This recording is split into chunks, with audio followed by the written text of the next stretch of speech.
Dibangun tahun 2005. Mulai 2005. Dan yang paling unik adalah di sini ada masih di tengah kota ya, di antara semuanya. Dan teman-teman kira-kira punya gambaran nggak, punya kepengenan nggak jadi petani? Habis dari sini. Nggak apa-apa, bebas aja. Kalau enggak juga nggak apa-apa.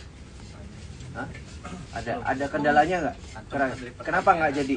Apakah gara-gara harus punya lahan dong, terus harus belajar dulu dong, atau seperti itu? Oh, dia mau DB. Oke, nanti kita bahas tuh, seru tuh. Bertanian dan agro itu climate change ya, terlalu banyak atau segala macam gitu maksudnya. Oke, berarti kita baiknya nggak usah makan. Oke, kita bahas. Ada lagi yang belum mau mulai bertani? Oke, banyak kendala orang bertani biasanya dari dua hal. Satu, skill bertani. Biasanya nggak cocok tuh tangan gua tuh gitu ya kan, atau nggak tahu tekniknya tuh ya. Tapi kalau udah bisa ada alasan baru lagi tuh, gua nggak punya lahannya. Setuju gak? Nah, tapi di sini semuanya menghilangkan semua kendala itu, karena lahan di sini kepemilikan pribadi nggak ada. Fungsinya cuma simpel, memanfaatkan lahan yang tidak produktif. Dan dari 2005 di sini sudah terbangun sistem pagi dan sore panen. Oke. Dan di sini ya memberikan bertani secukupnya ya, untuk konsumsi minimal. Teman-teman bisa mandiri secara pribadi dan kemudian ya bisa mengambil tambahan tidak sebanyak-banyaknya, sehingga ya nafsu kita untuk selalu berproduksi yang akhirnya jadi climate change. Yang penting kita cukup dulu nih, ya omong lahannya segini-gini aja dan lain sebagainya. Ya itu sebenarnya mungkin nanti lanjut sama Mas Titis, Pak Yusuf, sama Ibu berkaitan dengan apa intinya kedaulatan pangan ya. Ya lu pangan yang berdaulat gitu loh. Jadi ya lu nggak usah ke sana sini segala macam. Lu tahu makan lu dari mana ya kan? Dan lu arahnya dari mana dan lain sebagainya. Dan di sini petaninya adalah ya keluarga yang memang tinggal di sini. Dan jangan berpikir bahwa ini petani pasti emang dari lahirnya petani gitu. Jadi emang DNA-nya petani, Bang. Ya Pak Jaya, Pak Andi dan lain sebagainya itu adalah petani yang ternyata sudah berpengalaman juga di mana-mana kerja di luar petani, and then come back to bertani lagi. Ya mungkin nanti teman-teman kalau udah puas dengan kehidupan, pasti tujuannya adalah gue mau slow living. Slow living ya pengen ya. Iya. Nah di sini udah kelihatan dan lain sebagainya, bahkan ya namanya organik ya. Yang dibilang organik gimana Pak Yusuf? Ini nih udah saya tuliskan begini nih. Nah, masuk nih. Dapur gua ngebukanya tadi. Iya, tadi dibilang nanti ketemu bensin. Ya, jadi kan bener ya tuh. Sabi. kita hidup ya, kan punya gaya hidup nih. Oke. Orang ada bilang. Nah, Mas, kalau saran saya temukan gaya hidupmu sendiri. Oke. Ya. Ku tahu yang ku mau lah gitu kira-kira ya. Aku tahu yang ku mau. Iklan rokok. Nah ini kan banyak nih. Oke. Salah satunya organik. Ini ada misalkan lifestyle apa yang orang bilang milenial, apalah gitu. Oke. Ya. Nah, organik menurut kami itu proses memahami diri. Oke. Praktisnya memahami diri, misalnya tadi saya butuh makan sepiring aja. Oke. Nah, kalau sepiring kenyang, ngapain saya ambil 2 piring? Karena nanti akan menjadi sampah. Ya. Sampahnya kalau nggak di perut kita ya dibuang kan gitu. Nah, artinya hidup itu kemudian dengan kesadaran. Hidup menghidupi gitu, kayak nanam dan dinam. Jadi praktisnya ini ya. Jadi bukan kita mencoba mengenali apa yang kita butuh, bukan yang kita ingin gitu. Jadi kan Mas Afro udah menyampaikan misalkan segini cukup. Kenapa nggak tambah luas lagi Pak? Nanti kalau nambah luas lagi saya mengurangi jam tidur misalnya, mengurangi jam ketemu anak istri.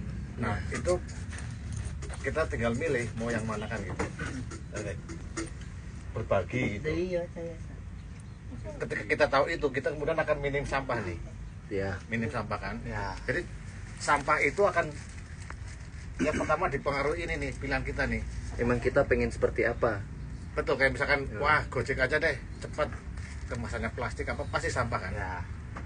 Kalau kita pengen praktis, nggak repot-repot ke pasar bawa tas segala macam itu, nanti juga dapat tas plastik sampah lagi. Kayak gitu ininya. Jadi sampah itu mulai dari cara kita berpikir hidupnya. Nah kemudian yang penting lagi ketika Mas Arro bilang soal kedaulatan kemampuan kita, kemampuan untuk apa? Untuk hidup. Salah satu kemampuan itu adalah mengolah makanan. Para pengusaha terutama makanan akan selalu bilang, yang sering dilihat, kamu kayaknya nggak kuat nyetrika nih, setrika di saya aja gitu. Pernah dengar iklan itu nggak? Iya. Di tempat laundry itu. Nah mereka memang cara beriklannya begitu. Sama kayak pengusaha makanan. Udah kamu cari duit aja, saya yang menyediakan makanan. Sambal, kamu perlu sambal tinggal saset sobek gitu ya. Bikin kopi tinggal sobek aja. Kepraktisan Pakai saus gitu. Boleh. Sekali lagi itu pilihan. Kalau kami memilih untuk tidak itu, tapi kami berusaha untuk selalu meningkatkan kemampuan untuk nanam, kemampuan untuk membuat pupuk, kemampuan untuk mengolah, ya gitu-gitu. Kalau kita kemampuannya lengkap, nggak ada lagi sampah itu. Sampah tadi makanan, misalnya kita bikin pupuk, ya minim sampah. minim sampah. Nah yang penting diri kita juga jangan jadi sampah nih. Tapi emang kita sadar Pak Yusuf kalau kita jadi sampah apa enggak? Nah ini perlu tahu nih. Itu nanti balik lagi proses memahami diri. Oke. Kita ini berguna nggak sih gitu kan? Kalau nggak berguna kan jadi sampah. Nah, ini simpel nih. Kalau saya sukai Pak Yusuf tuh simpel. Jadi kalau nggak berguna jadi sampah, kalau berguna berarti nggak termasuk sampah. Nah supaya barang-barang itu bisa kita gunakan, kita harus meningkatkan kemampuan untuk memanfaatkan. Gitu kira-kira. Siap. Benar. Terima kasih. Simpel dari Pak Yusuf. Ya ada pertanyaan silakan dari Pertamina atau dari mana? Pertamini. Ya. Jadi konsep organik di sini simpel. Nggak harus nanti tolong dikoreksi atau ditambahi Pak Yusuf kalau saya ada yang keliru. Tidak harus teman-teman yang bilang organik apa semangatnya, ini lebih sehat, ini lebih apa, ini keren dan ini gue akan masuk ke dalam posisi sosial tertentu gitu. Di sini nggak begitu. Organik adalah teman-teman tahu yang teman-teman makan itu bisa di trace itu asalnya dari mana. Nggak perlu ada label organik dari mana gitu loh. Mungkin itu ketika menjadi industri memang mungkin begitu caranya gitu loh. Cuman bisa dimulai dengan hal kecil. Jangan sampai impian, cita-cita, ideal yang kita maksud itu malah disalahbenarkan oleh kita sendiri gitu loh. Harusnya nggak gini. Sebenarnya kita ada contoh lebih keren juga sama. Kalau ini dari pangan, ya Bang Alfi dari dulu kerja sepedahan saya. Gue selalu nanya, Bi, kenapa sepedahan dari dulu? Lifestyle. Oh iya. Jadi bukan karena tidak mampu beli Jaguar ya. Bukan. Bener loh. Gue sepedahan. Ya, karena seneng aja sepedahan. Nggak stres. Pola pikiran itu kayak apa ya? Kayak Meditasi. Iya. Di saat lu ada masalah apa, tapi terus lu sepedahan, plong aja gitu rasanya. Gitu sih. Masalahnya nggak selesai, tapi kita nyeplong. Jadi kemudian pas ketemu masalah, kita jadi bisa handle ya, relax, jadi jernih. Memang Masalahnya tuh Ini kalau sepedaan udah level dewa ya. Lord, menang mulu kalau lomba. Udah nggak dibolehin ikut lomba lagi dia. Ini sekarang dari simpel ya, gue juga kadang malu nih kalau sama teman-teman pesepeda yang mungkin abang Bambang, Bang Arfi gitu ya. Gue sepedaan tuh masih style keren gitu. Ternyata sepedaan yang simple itu ya memang ya nggak usah ribet gitu, nggak usah ribet rem, nggak usah ribet apa, karena fungsi sepeda fungsinya apa namanya? Transportasi. Nggak harus brompton gitu ya. Berkendara, nggak harus berompong. That's why Back Heritage dibuat, ini gue sedikit cerita juga sebenarnya relate why kita nyambung ini heritage-nya apa dan lain sebagainya. Ada banyak hal. Heritage itu ada material dan imaterial, setuju? Nah, hal imaterial itu yang jarang terapresiasi dan jarang diekspos, sehingga hal-hal yang sifatnya intelektualitas itu jarang dihargai dan akhirnya jarang diikuti figurnya karena nggak tahu. Jadi orang cuma tahu pengen jadi ini seperti apa dan lain sebagainya. Bahkan ini tuh jadinya life skill. Bang Arfi sepedahan dan lain sebagainya ya itu jadi intinya mandiri, berdaulat. Kalau gua ya, kalau ini daulat pangan, kita juga harus perlu hari ini itu daulat hiburan. Jadi di mana lo duit jajan lu dalam seminggu 1 juta lu bisa gocap, ya itu dulu udah daulat hiburan. Gua kalau ngecengin si Novel udah ketawa, itu budget dupan gua udah hilang.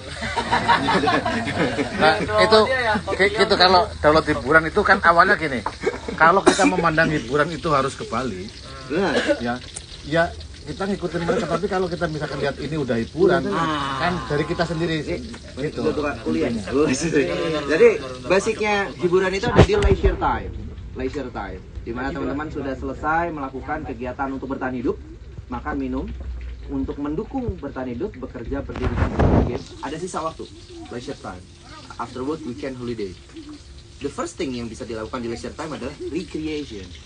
You just need recreation, cuman rokok, Instagram, ketemu teman, dan lain sebagainya. Yang membuat lifestyle itu bergerak adalah kebutuhan selanjutnya nih, service base, pleasure, plesir, pindah tempat, staycation. And the end of the day biasanya special interest, biasanya knowledge based experience atau adrenaline based. Seolah special interest itu sangat mewah. Padahal special interest itu bisa diakses dengan bentuk rekreasi begini. Ini dapat dua hal, adrenaline based dan knowledge based. Nah, itu Bike Heritage berusaha mengamanyakan itu. Jadi don't worry di mana teman-teman nggak ada pengalaman bersepeda, kita pengen cerita bahwa sepeda itu asik. Tadi seru nggak? Seru. Ada ribet-ribetnya nggak? Ada pedal jatuh. Ya harapannya kayak gitu. Nggak apa-apa. Pedal jatuh. Ya, Untungnya dia doang gitu. bisa buat Iya, bengkel semuanya. gak ada masalah sih. Ya emang semuanya harus, lo ketika dijanjiin orang lo harus kata apa ini gitu.